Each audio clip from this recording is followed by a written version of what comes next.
Hey everybody, it's Pastor Rick, and we are in our Books and Brunch, and this is kind of like the end of the Books and Brunch season.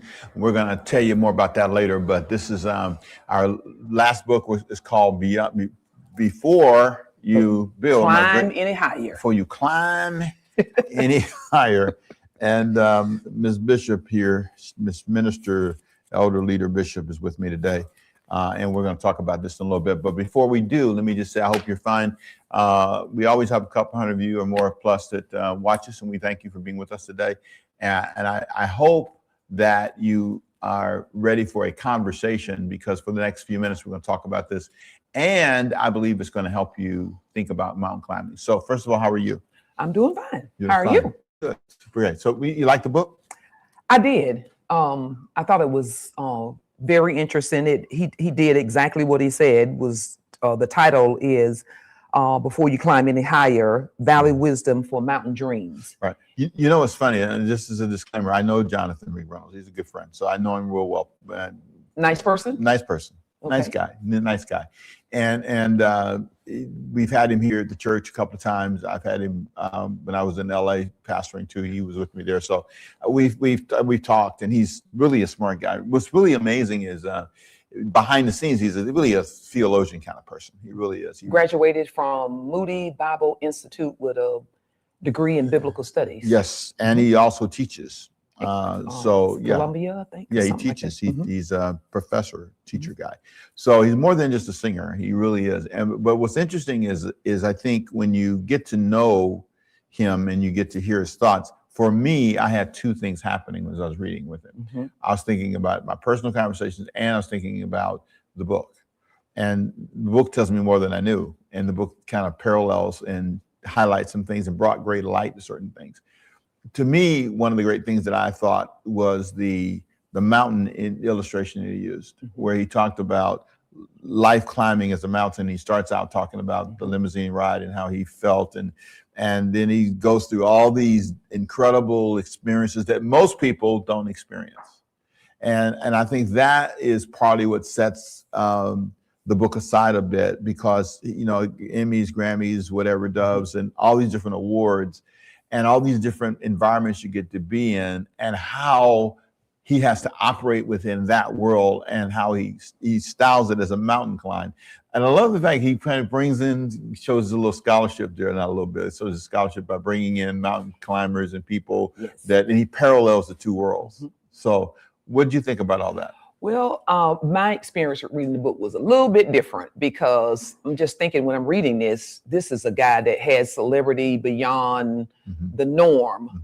And but he does in one of the chapters, he says that regardless of where you are in life, you know, if you're climbing the mountain as a mom, if you're climbing the mountain as just in your job or whatever, there's still a basic valley kind of things that you need to do in terms of making sure you're balanced in approach. Now, what's interesting to me is your experience, again, being a person with, you had a little bit of celebrity. A little bit. Yeah, just a little bit.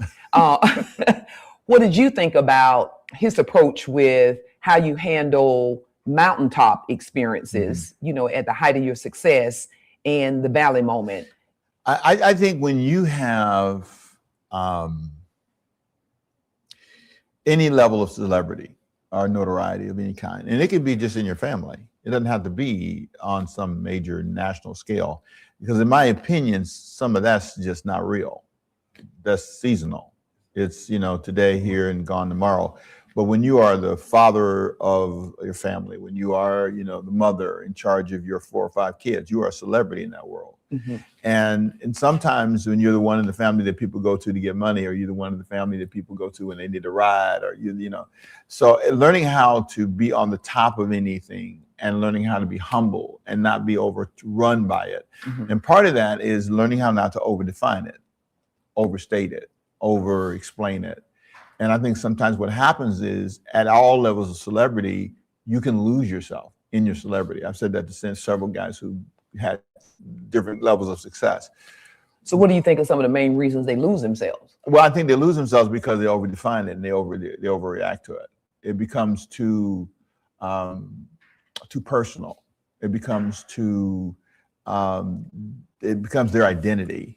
You know. So how have you prevented that Well, from happening to you? You prevent it by not taking yourself that seriously, and putting things in check, and putting stops and people in places that help you not be that way.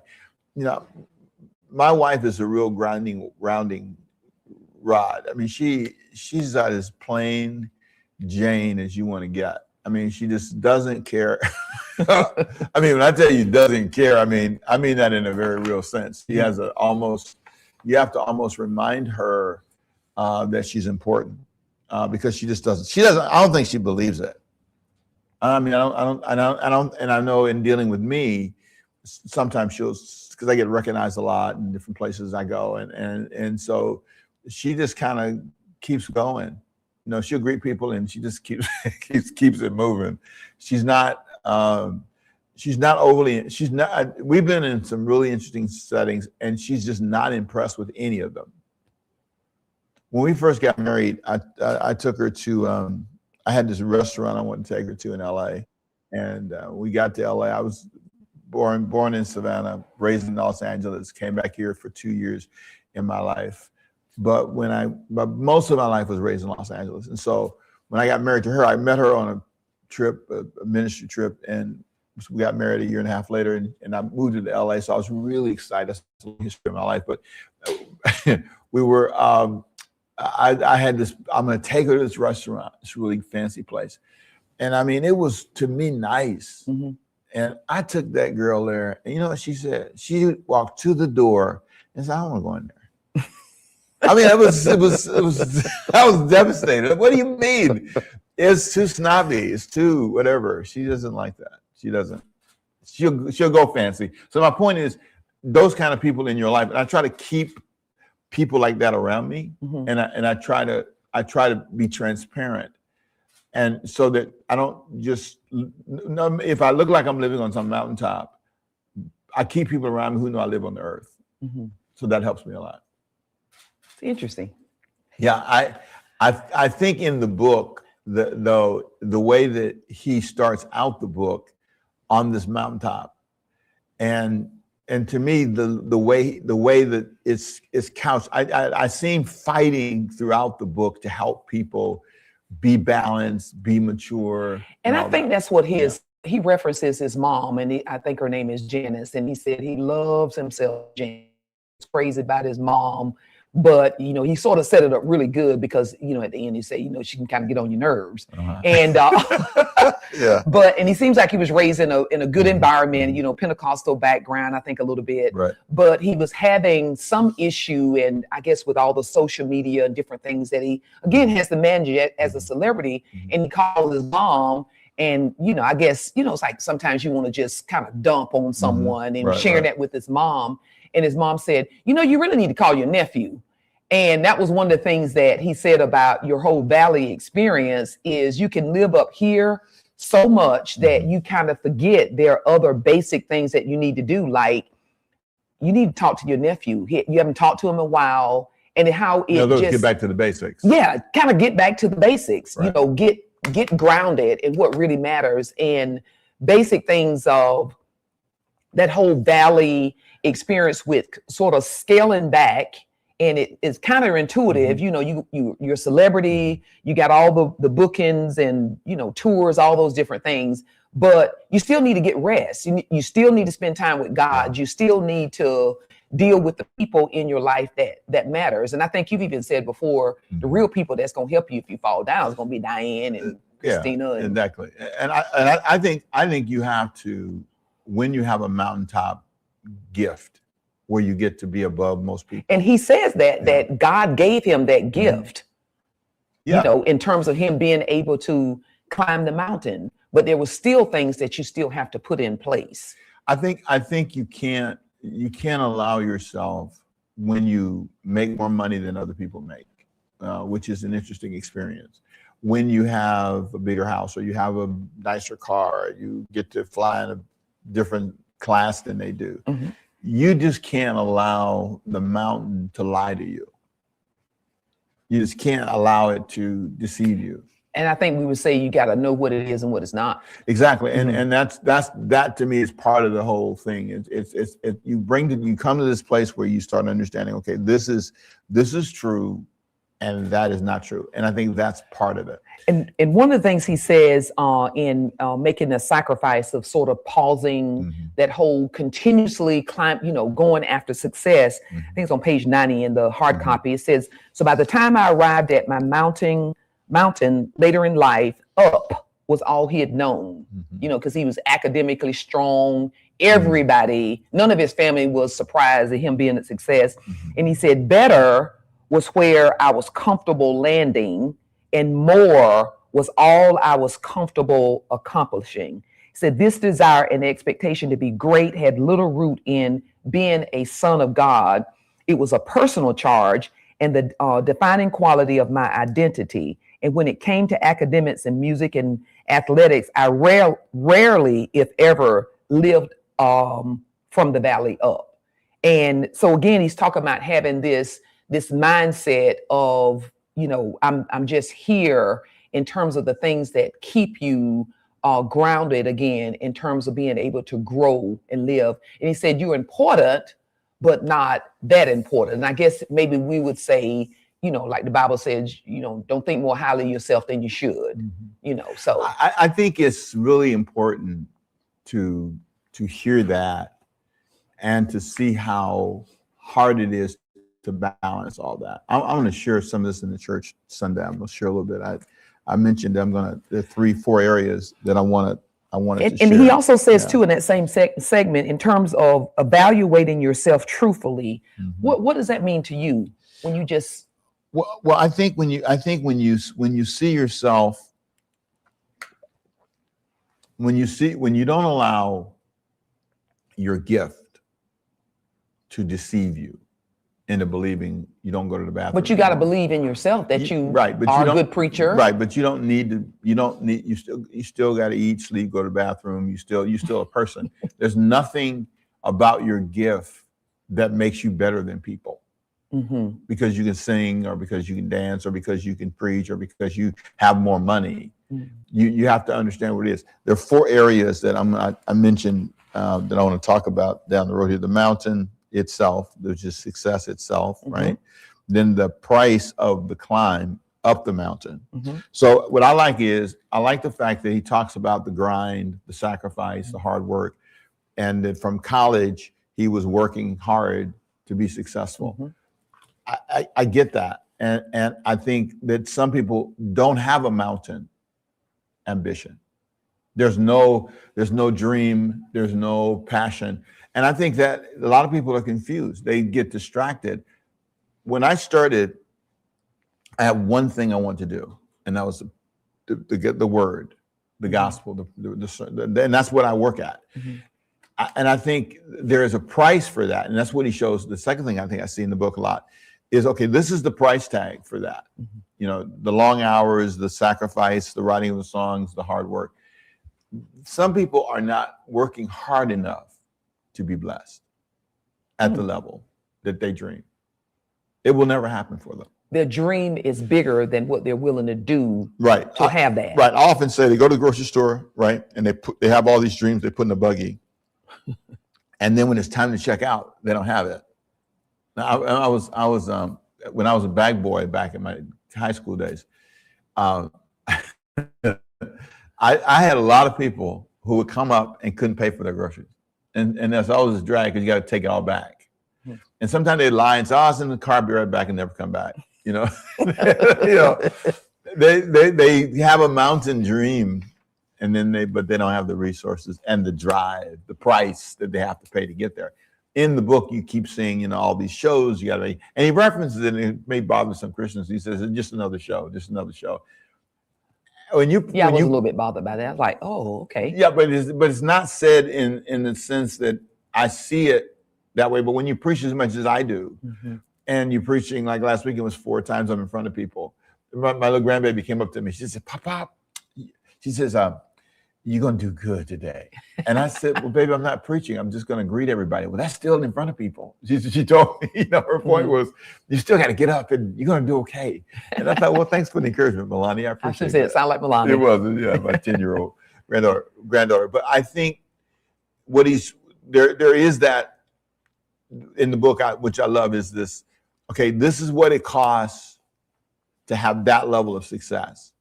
But then after you have that level of success, there's this big word, isolation, that shows up repeatedly. And he refers to that as part of that valley experience. It can be, and I think it can, but learning how to navigate that is one of the skills you have to develop, because everybody's not entitled to be up there with you. And it is, you go from the car, like he did when he started, to the green room, to the stage, from the stage to the green room, to the car, to the hotel, to the plane, and you're gone. That's why it becomes another show, another show, another show. Even though you're ministering and you're preaching or whatever you're doing, it still can feel that way because you really are isolated. And then, let me throw this in. What I didn't always understand was why the isolation is necessary. Because of the overflow from people. People mean well, but in church, for example, I generally don't say much about my kids like I used to. I've learned because if I say something, 50 people will go to her and say, hey, did you know your dad just said? Christina was, oh my God, it's going to be 50 people. 50 people. Let me tell you what your dad said. And so in his world, there's 50 people. There's 100 people, and they all want to take a picture. We went to Indonesia, and I love the Indonesians, great people, right? But man, they love to take pictures. And so the pastor said to me, he said, hey, we probably had a couple of thousand people, maybe 3,000 people there. And he said, okay, do you mind greeting the people after you preach, right? And I said, sure. I thought, why not? It's gonna be fun. No, I'm not a mean guy. I like saying hi. When we finished, a horde of people. I mean like 100. And I'm making this up. They all came and they got in line. Like they wanted to take pictures for 30, 45 minutes, hour after church. I thought, oh, this is not what different. You had in mind. No, and it wasn't just me. A group came to me, a group came to Diane, and a group came to Christina. It was amazing. And we were all sitting there, and I'm like, okay.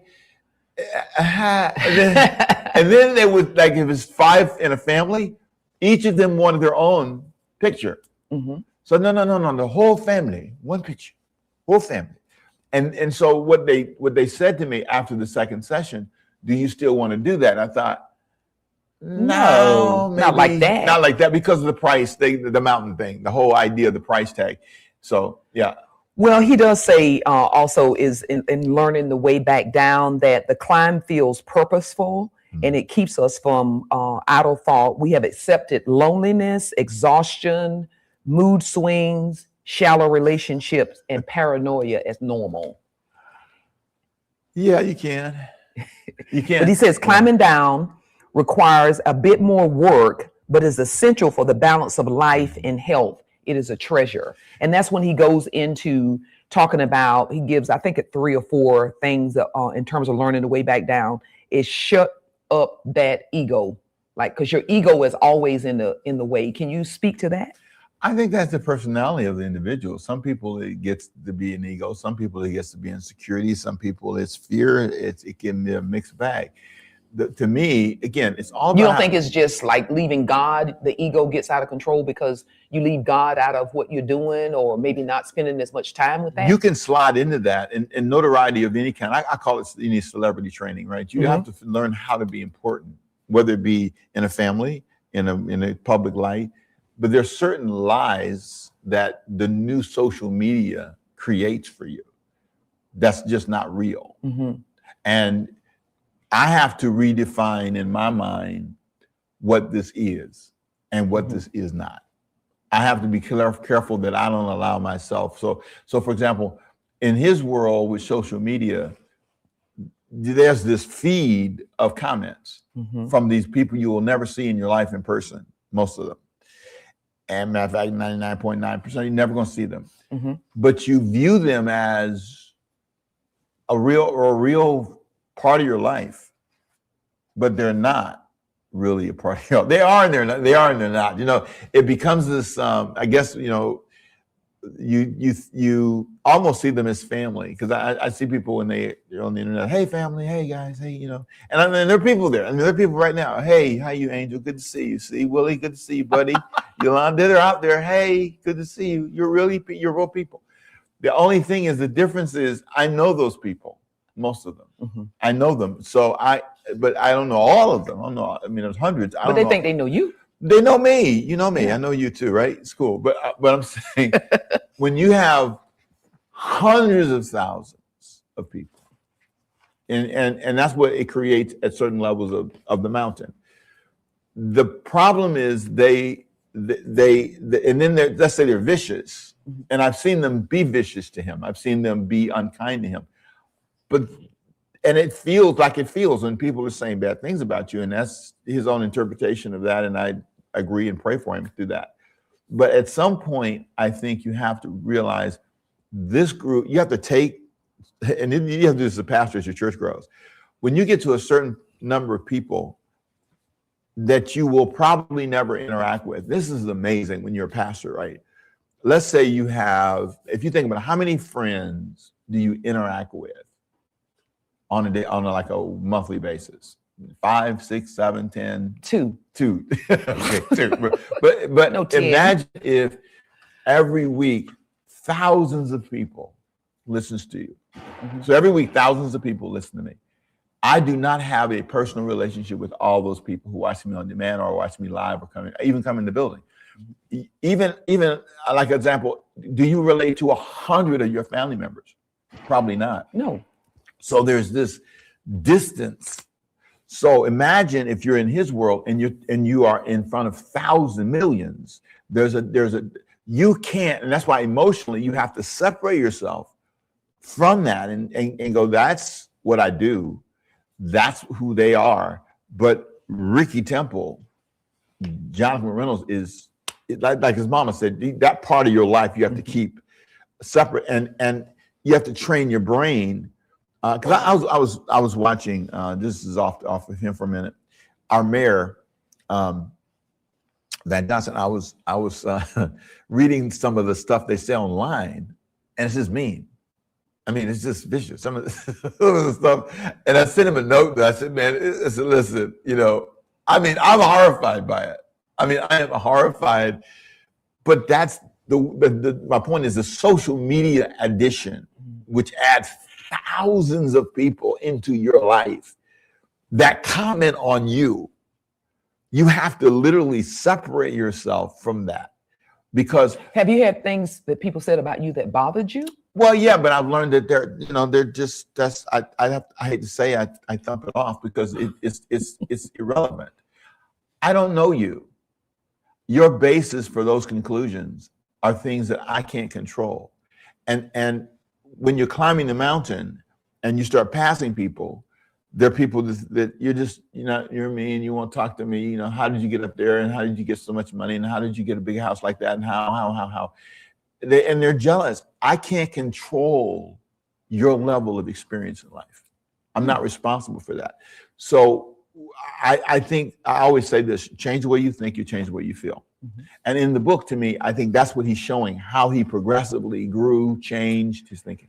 Yeah, and another thing, the first step, shut that ego up. And then number 2, he says, remember your history with God. He really credits God with his success and all the different things. And of course, it's him that he has to manage that. What are your thoughts on that? Remember your history with God. I mean, he gave it to me. And I think that's the grounding wire for me. I realized where we came from. I was here when they put up every block, every brick. I remember when this was just ground, dirt. And so I think as long as you remember he gave it to you. One of the great things that happens in the Bible, if you remember when Eli in 1 Samuel went astray, Mhm. God gave him a history lesson. I elevated you. I did this for you. I gave you this, and I gave you that, and you have put your children before me. He's big on history lessons so that you can remember where he brought you from. And I think that when you keep that in perspective, it helps you stay grounded. And I think that's one of the things that people that they probably mean because if you have some success, saints will pray with you to get success, and you end up having somebody say, "Don't forget where you came from." Yeah. So, And I think it's easy too. yeah. Because the mountain, when you go up the mountain, you get so far from where you came from. No longer there. I went to a friend of mine's house, and his name was Kenny Morgan, and we used to always go to Kenny's house. And Kenny, I went to this house, knocked on the door, and another family answered it. And it's like, okay, Kenny doesn't live here anymore. I didn't know where he moved. I found him later. You get so far from people, so distant, that you lose touch with where you came from. Mm-hmm. And the challenge of reconnecting, I think you have to always reconnect with where you came from. So that's why talking about his mom, meeting with his nephews, all those things keep you connected. And then having people in your life who keep you connected. They keep you grounded. They're not impressed with it that you're singing. They're not impressed with your Grammys, your success. They're thankful, hey, good for you. But then they see you as Jonathan or Ricky or. And I think that's probably what he was maybe had in mind when he was talking about doing the season where he lost his grandmother and they were kind of expecting it. And then at Christmas time, one of his cousins gave him, I think, like this big box, and it had a lot of almost toys, things that he used to. Right. And he was like, how does she know I just even needed this? To be able to. Yeah, it connects him to his history. It connected him with something that was sort of dear to him. That's really great. So let me drop in and say, all of you that are watching, thank you for your thoughts and your comments.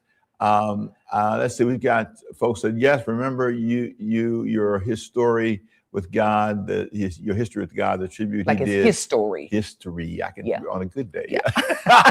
Oh, his story. His story. Remember, nice. it's his story, not your story. Okay, I got that right. With God, that the tribute he did it once. Okay, again, let's put something people like to throw it in your face as if you think you're better and you don't. And they said, don't forget where you. Oh, there you go. From. That's Jewel. She's down there from Vidalia. Look at Jewel. Jewel, you're always so cool. People from Vidalia like you are amazing. I love that. It's great. Yeah, I think you're right, Jewel. I think that's exactly right.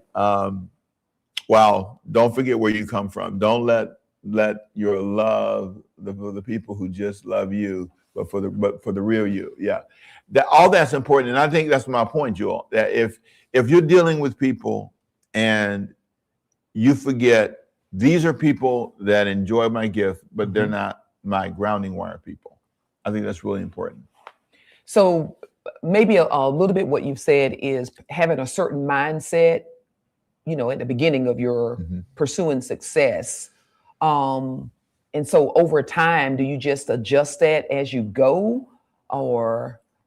I think you do because it forces you. I mean, because if let's say you have a lot of negativity, like he's had it in some cases, you have to find a way to put that in a box. Jesus said it this way. When you go to somebody, you try to work it out, and at some point you shake the dust off your feet.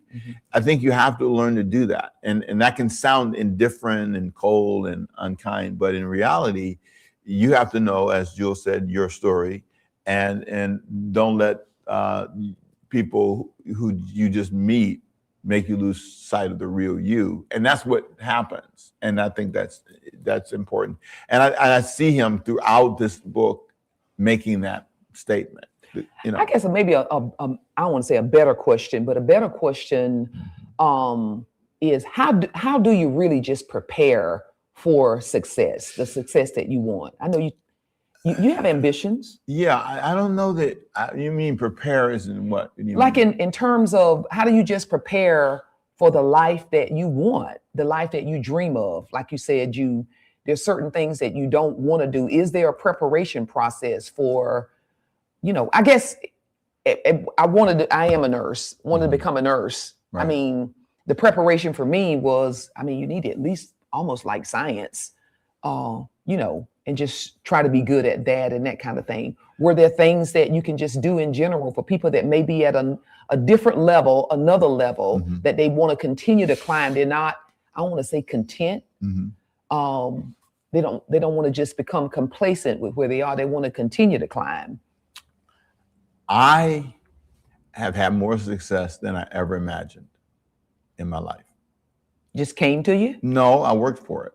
But at each level of if I can use his illustration of the mountain climb, it became more and more and more.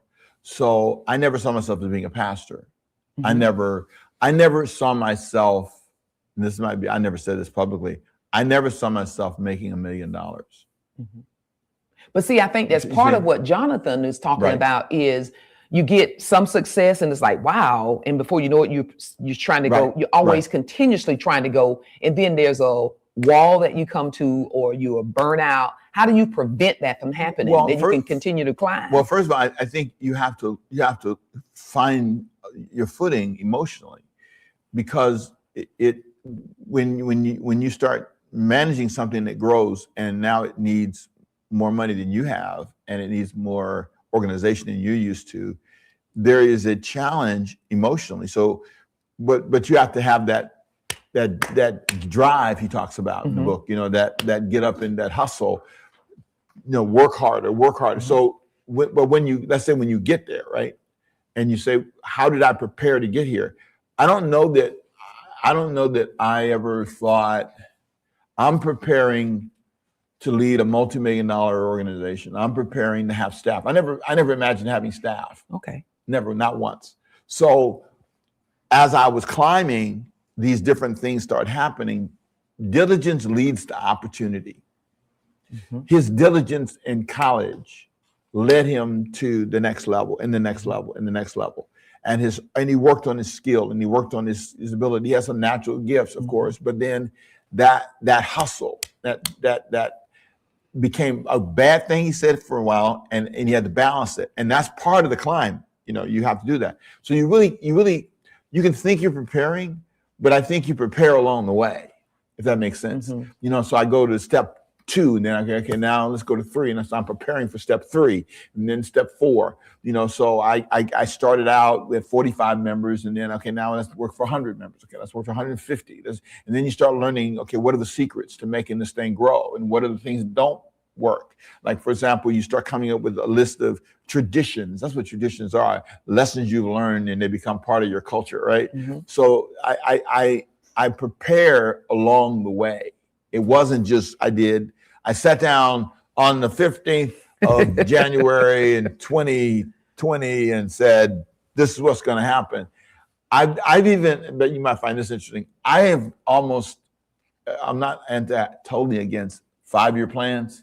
Oh yeah. I just never, I have plans. So everybody's clear, I have plans, but I've learned that I learn along the way.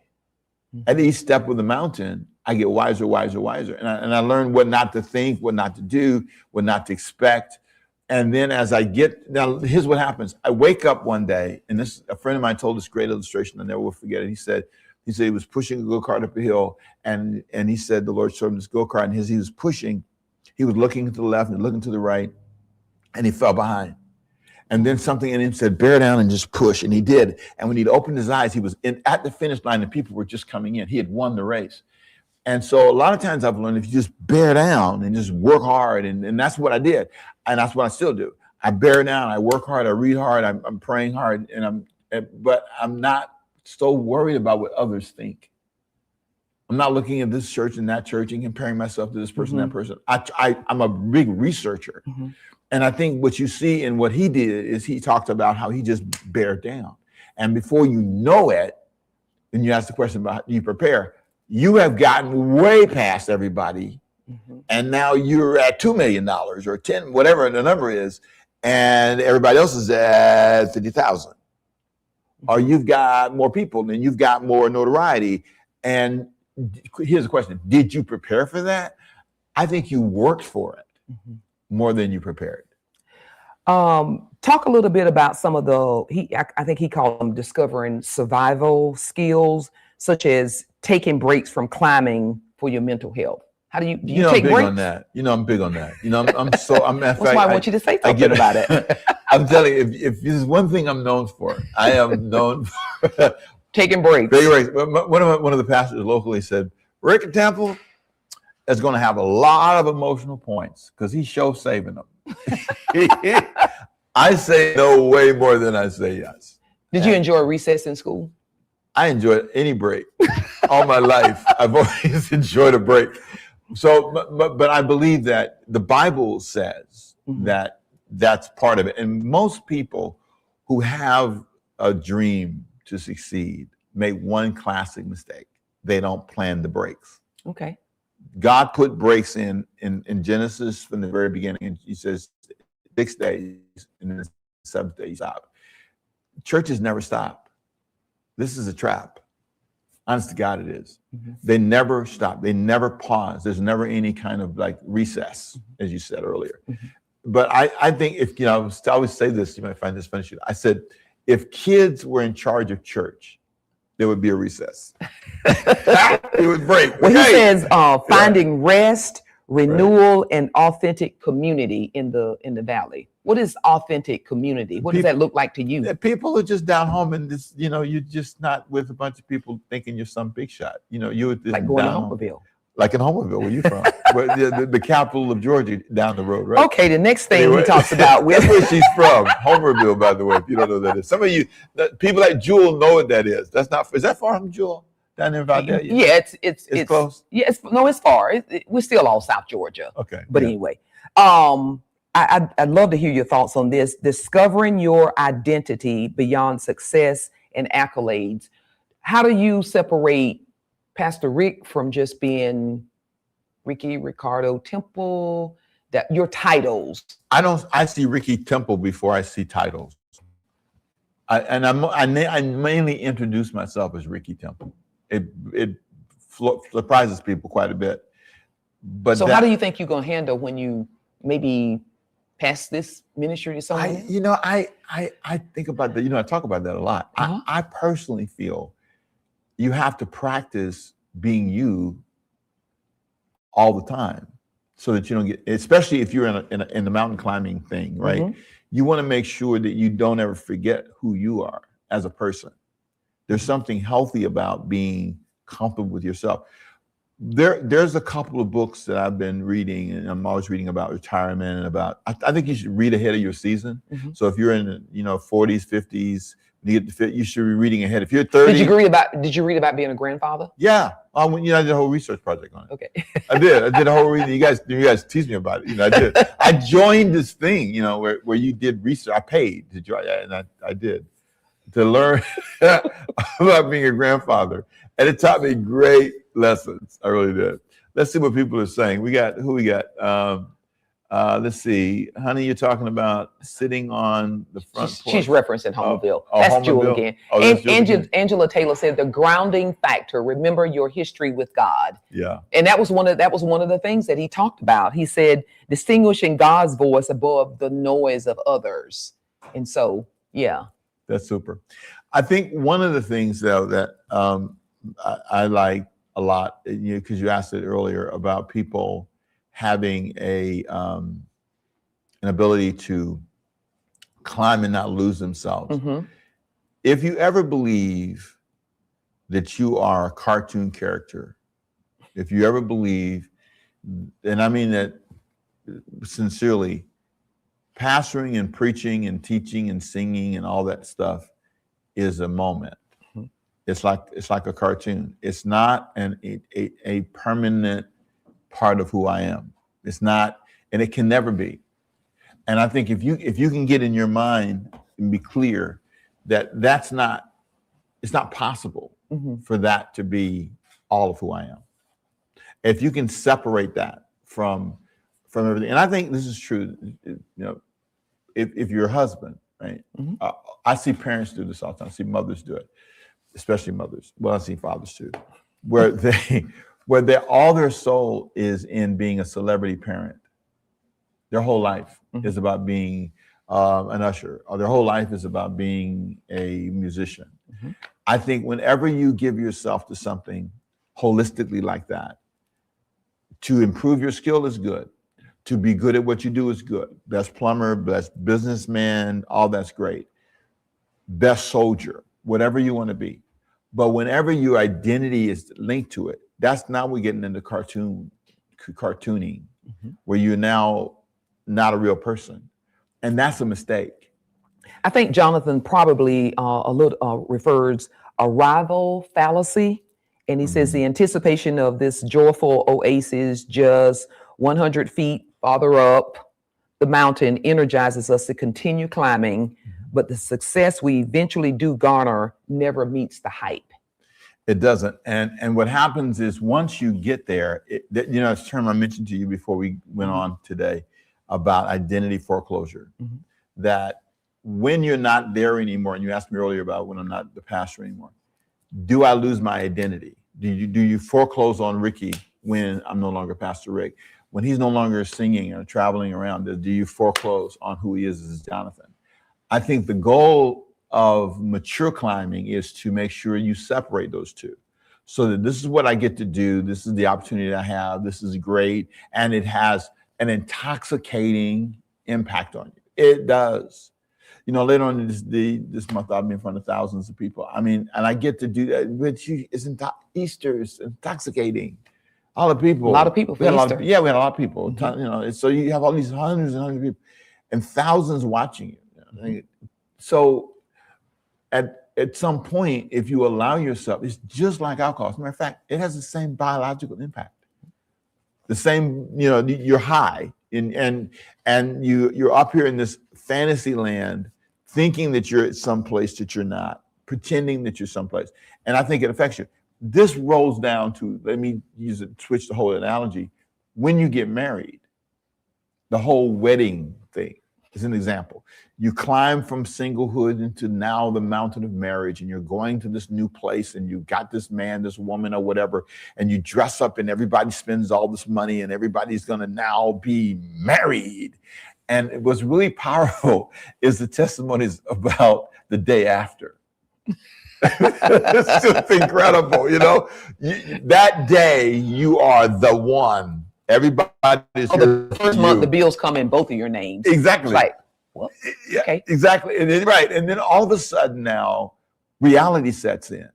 And I think that's what it's like when your church is small and all of a sudden your church booms, grows, and you got all these people and you're trying to find places to seat people and you're pulling out chairs from the walls and you're feeling so successful. So every time now when I see a guy whose church is growing, I feel sorry for him. Feel sorry? Oh, I do. Oh, I know the mountain. Oh, I've been on the mountain. I'm thinking, oh man, where you going now? Oh boy, okay, you're gonna need some staff people. That means you gotta have some salary money, and you gotta have it. And then I start thinking, and when the money comes in, you gotta manage it. You gotta manage it.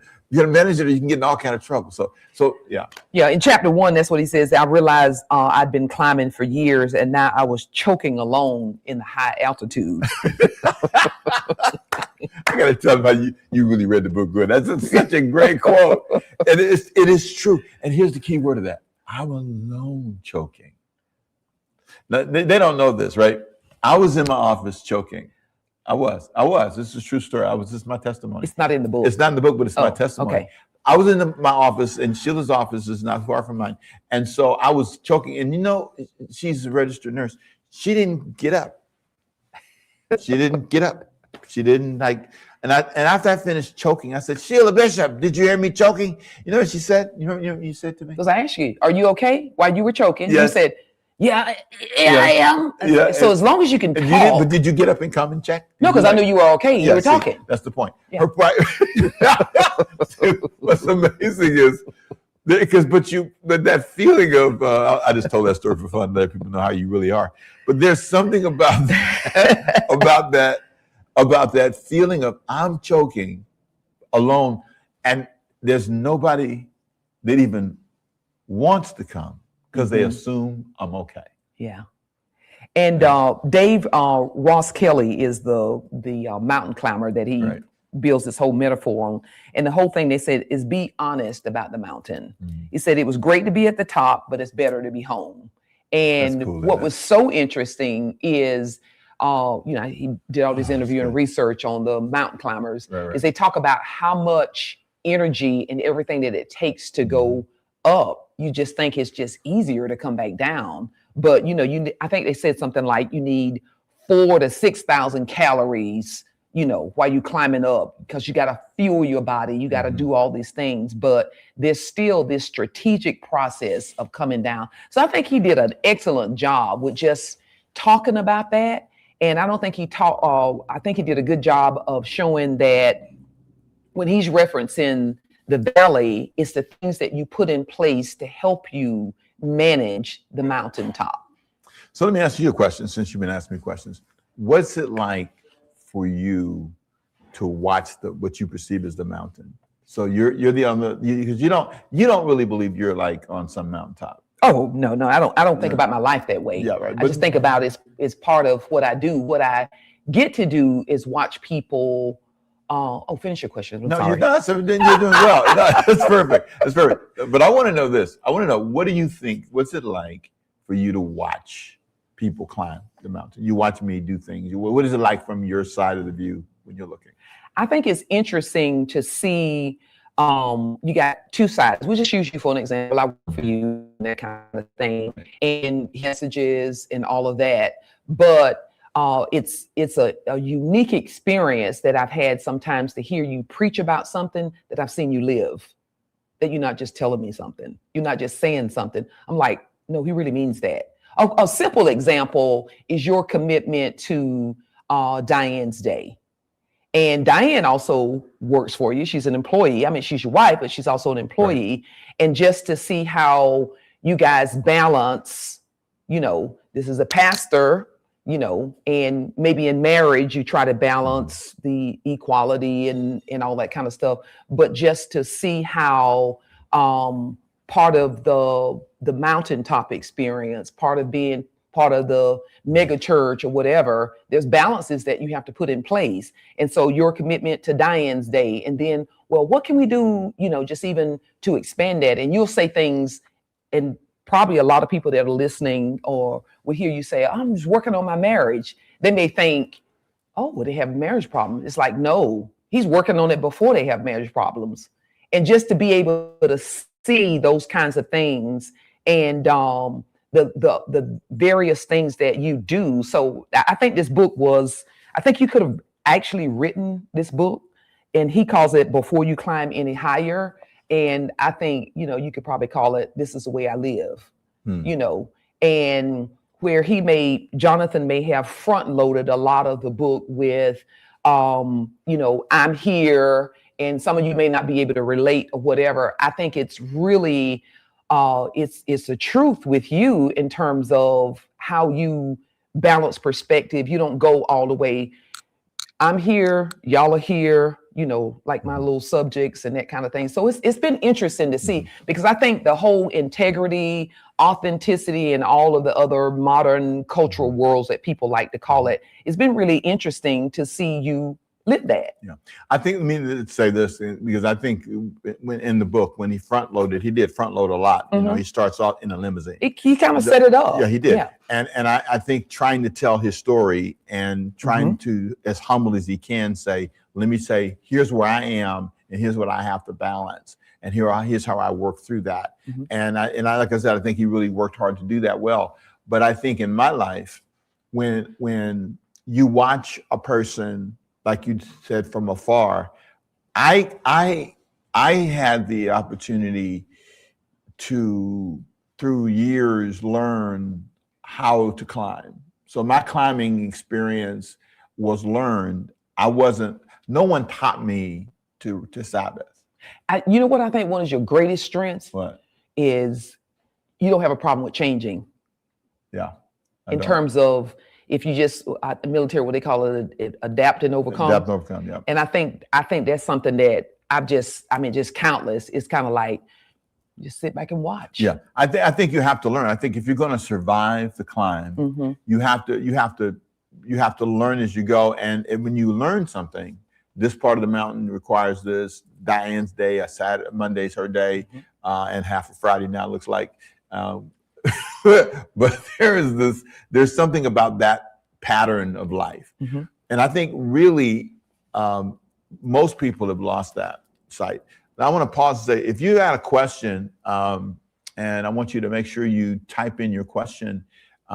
We got another 10 minutes here before we leave, so I want to make sure we haven't missed anything from anybody. And so staff, I see comments. Those are great. People are giving their thoughts.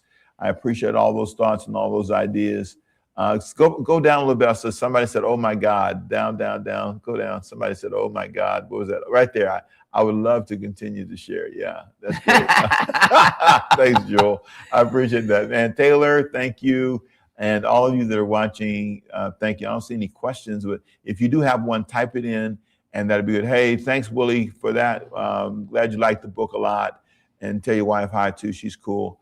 And I think Bernadette, he talked about the. Look at that. Stop right there. He talked about did he remember the last time he prayed? Oh, yes. Yeah, talk about that, Sheila, for a minute. Well, one of the segments toward the back of the book, and it was this. He had this opportunity. It was something that he was supposed to pray, and then it just became almost like man, when's the last time you prayed? Because you can become like on auto with doing things, and that. That was one of the things that I did like is he sort of like, don't leave out this part of your life. And, those basic foundational God kind of things that I think sometimes we almost want to, just not bring them up. But you know what, it's interesting.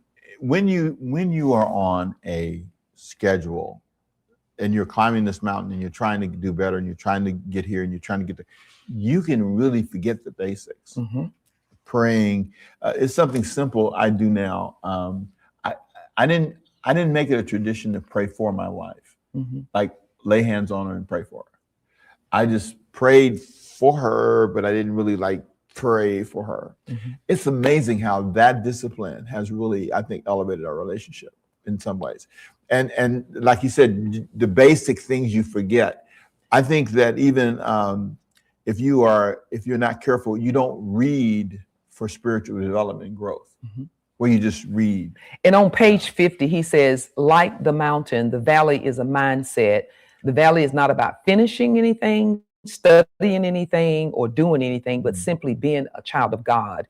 And in this valley, there's shedding of trauma, renewing of identity, and humbling, a de-stressing, and a river of God's recharging presence. Wow. And it's probably why we even like a simple thing of the week of prayer. It's just a good time to recharge. And if you don't know what that is, that's where I get up. If you know what the week of prayer is, it's where I get up at 6 o'clock in the morning, at 6 o'clock in the evening, and I do a Bible study and a prayer in 15 minutes each, and they love it. And one of the things I want to say too is, like I said, there's a lot of good stuff in here, is he said, no matter how lush the bottom of the mountain may be, the top 80% looks to be completely devoid of life. He said it's amazing how at the top of the mountain it's just gray, dull, nothing super. The thing that you wanted to climb to, it's just it's not what you thought it was. It's not what you thought it was. Yeah. Yeah. Mm-hmm.